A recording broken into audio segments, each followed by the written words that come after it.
In the year of our Lord 2024, the Summer Olympics will once again take shape, this time in Paris, France. With the famed Olympiad sporting event happening once again with several amateur athletes competing for that coveted gold, what better time to talk about a music video that is about sporting festivities?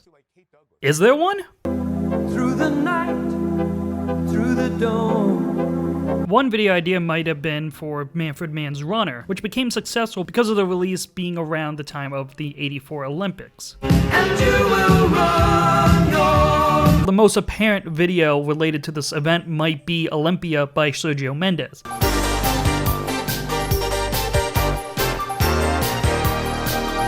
The Brazilian composer was commissioned to make a song for the 1984 Summer Olympics, and for some reason, there's a music video that was made to accompany it. And I can definitely say, it's a rather cheesy video to watch. But here on Music Video Time, we strive for a little more substance in our discussions. As such, I've elected to take this opportunity to talk about a Peter Gabriel video. There's something about listening to the works of Peter Gabriel that gets me excited. Like, there's a good amount of his works that are absolute classics, and Games Without Frontiers is one of them.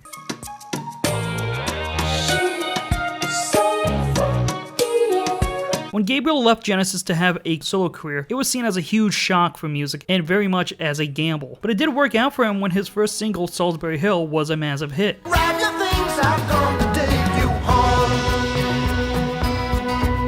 Peaking at number 7 on the UK singles charts. But as great as Salisbury Hill is as a song, Games Without Frontiers offers a rather surreal experience. In my opinion, this is a very menacing song off a very politically fueled album, and its music video adds on to the themes in its own unique way. Coupled with a theme around competitive sports, I think this is a good time to discuss this video.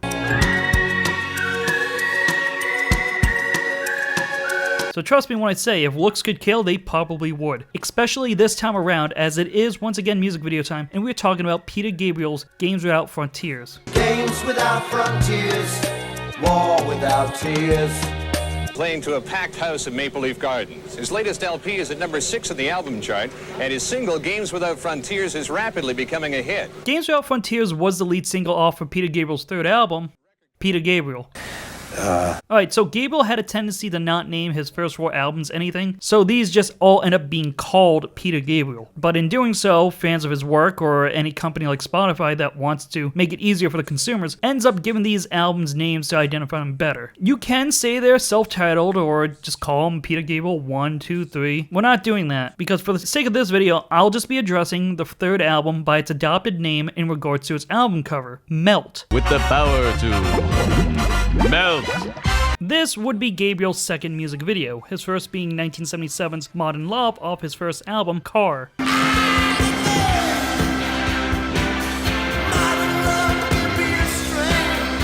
The director of Games Without Frontiers was David Mallet, a very prolific director in the field of music videos. By this time, he had done videos for Blondie, David Bowie, and the Boomtown Rats.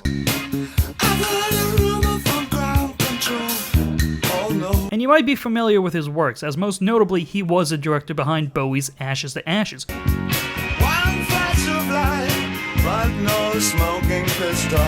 Which was made later on in 1980. Also, this would be the only video Mallet would direct for Gabriel. Beyond that, truth be told, there isn't much information about this music video's production. The only thing I could find was that the editor is David Gardner. Another notable thing about him is that he turned down editing Sledgehammer because he was too busy working on the chart show for Channel 4. So with the lack of information about the production's history, we can at least talk about the song, starting with the origin of the title. Games without frontiers.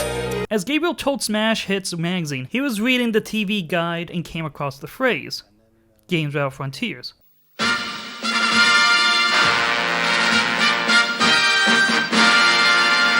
This is the English name for the French TV show, Jeux sans frontières. This was a competition program that had been going on since 1965, and continuing on well after the release of the song, with its final airing being in 1999. There was a British version of this show called It's a Knockout.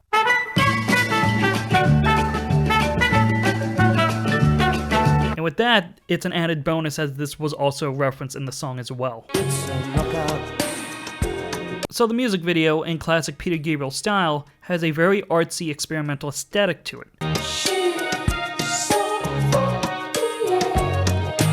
He appears to be playing the role of a broadcast technician, with rows of television screens displaying his face, and interspersed throughout the video are clips of the Olympics, which adds the appropriate subject matter Gabriel is singing about, as the song is a commentary about war and comparing it to mindless games of competitions that you can humiliate yourself in, just like in It's a Knockout or any of those shows. It's from Amsterdam, going in comes the piano and the pianist. Don't shoot the orchestra, we said it was a titler, and he's gone.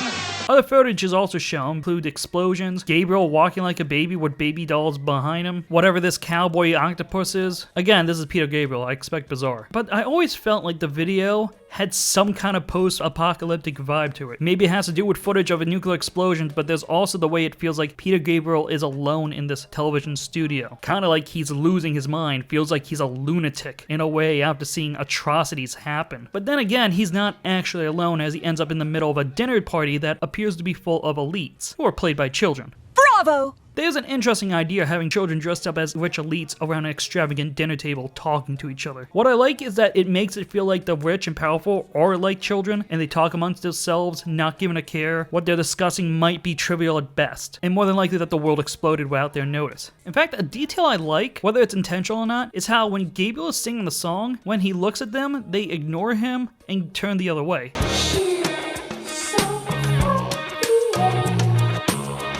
There's a theme of ignorance being shown this way. Going back to the song, I've always liked how creepy it sounds. It's honestly a pretty menacing song to listen to, and it has that sound of dread throughout. They all have hills to fly them on, except for Lintayu. It's really cool listening to its themes in the song, which of course being geopolitical warfare and diplomacy being like playground games. Whistling tunes with kissing baboons in the jungle. Which, as I can interpret it, like the Olympics. Sing up in costumes, playing silly games. Which that's pretty much what the Olympics are. A type of diplomacy where you have your best athletes compete against each other as a form of global unity, even if certain countries are enemies. Especially the one line Gabriel says that makes me think of a certain chancellor. Adolf builds a bonfire, Enrico plays with it. Also, what is it about whistling that can be done in a way that sounds so creepy? Like an unsettling sea shanty. Whistling tunes, we hide in the dunes by the seaside. Another highlight about the song would be the woman singing the French lyrics in the song. She's just basically singing the French TV show's name, but interestingly, the person singing it is Kate Bush. What a twist! Which, that's a cool thing to have someone like Bush appear in someone else's song, especially Peter Gabriel's. But strangely, this was kept as a secret. Gabriel said to Smash Hits that he didn't publicize Kate Bush being in it until the song was successful by its own merits. Interesting, but I understand. You could make a big deal about the singer of Wuthering Heights being in your song, and it could have helped it on the charts, but the lack of announcement did show that Peter Gabriel could be commercially successful on his own, which is really what Peter needed around this time. Peter Gabriel's first two albums were distributed in the United States by Atlantic Records, but by the time Melt came out, Atlantic refused to distribute the album. Their explanation for this was that Gabriel was committing commercial suicide, which has to do with the album being pretty political. And it's not just Games Without Frontiers, there's also the song off the album Biko. And that song is about the death of Steve Biko, a black South African anti-apartheid activist who was killed in police custody in 1977. Great song, but it is pretty surprising that this was a single in itself in the UK. Gabriel would call Atlantic's decision an example of the short-sighted, bigoted attitude commonly found in the hierarchy of the American record industry. It will be ironic if this album turns out to be more successful. And you know what? It was. Games Without Frontiers would not only be a hit for Gabriel, it would be his biggest hit. At its peak, it would be at number 4 in the UK singles chart. As well, the song would hit the Billboard Hot 100, peaking at 48. Because of the surprise success of the song, it also led to high sales for the album. For comparison's sake, Peter Gabriel's second album, Scratch, sold 100,000 copies. The third album, though, sold 250,000 copies. And because of this, Atlantic desperately wanted to buy back the US distribution rights for Melt from Mercury Records, whom Gabriel went with after being dropped by Atlantic. And as expected, Gabriel said no, never working with the label again. With the success of the song, it meant that Games Without Frontiers would play on Top of the Pops. On the show, they would play the song 3 times, starting on February 22nd, 1980. Sweet, we're back at the usual day, that's Thursday. Till then, goodbye from us all at Top of the Pops. Bye-bye. The first week, they had it play at the end of the show during the credits. But for the next 2 appearances, they played the music video. Making it because it's a one-time Radio 1 record of the week of mine. It's Peter Gabriel and Games Without Frontiers. First on February 28th, and then on the March 13th episode. Coincidentally, 2 days after the second appearance on the show, Games Without Frontiers would hit its peak at number 4. This would be Gabriel's highest charted song in the UK, which would only be tied with Sledgehammer 6 years later. Not saying that having the music video appearing on Top of the Pops helped reach its peak, but it's an interesting observation. But it is important to bring up how Games Without Frontiers' music video was seen on Top of the Pops, because if you're familiar with the music video and you watch the Top of the Pops airing now, you might notice that shots of the music video were rearranged and or removed. In fact, I think there's a shot in the music video that just doesn't end up being in the final version. This would be a shot of a girl saluting to Adolf Hitler during the 1936 Olympics. This instead got replaced by a custard pie shot, and there does appear to be a reason for all of this. Quoting the Peter Gabriel unauthorized biography by Spencer Bright, the idea of the song was countries behaving like playground kids, but they had seen me moving around the tables and thought I was leering at them like a dirty old man. At the end,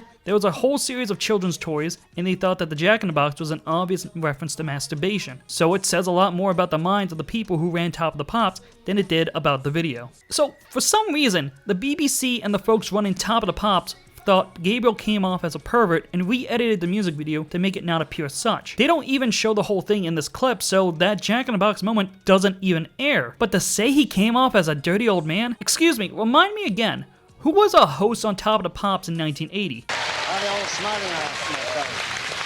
Come on! He's history's greatest monster! In a strange turn of events, in 2004, a second version of the music video was made. Hiding out in treetops, shouting out rude names. It's essentially the same thing, but has different things added in it. This version was edited and assembled under the direction of York Tiller, and in this version they added in extracts from the films Active Sight, Spiral, Grind by Michael Rovner. They also have clips from the films Duck and Cover, My Japan, Human Grace, and Live and Let Live. I believe these are all public domain since they're all from the Prelinger archives, and in adding these in, they took out the children in the video.